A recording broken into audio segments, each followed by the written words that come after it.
Yo, what's up guys? Good morning. Guess what? Guess what, hermanos? Nandito lang naman tayo sa fabrication ng kitchen equipments dito sa MK Bagong Ilog. So ang employer ko rito is mga Koreans, tapos dito sila gumawa ng business sa Philippines.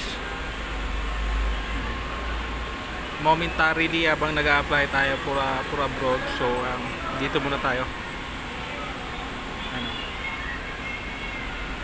Ito yung fabrication nila, assembly,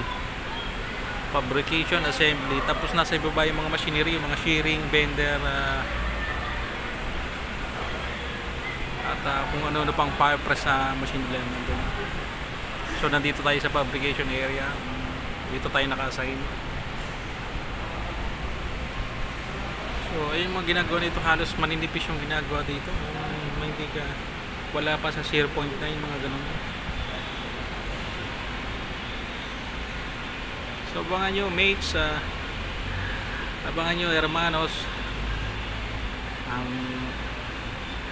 I will introduce you to kitchen equipment, so how to weld, how to assembly, and many more.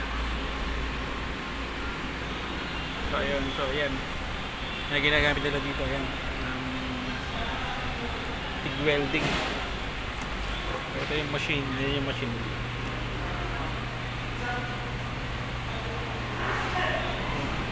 So naka 120, 130.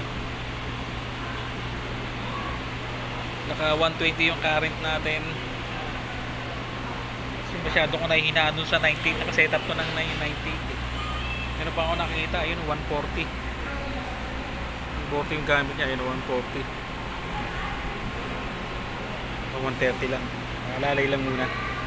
Kasi matagal-tagal dito hindi gumamit ng TIG welding.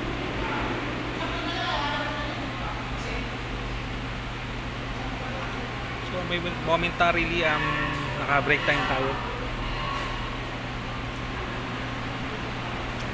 But anyways, hanggang dito na lang muna, hermanos. This is your boy, Mr. Freeman, and this is yung Gatonga team.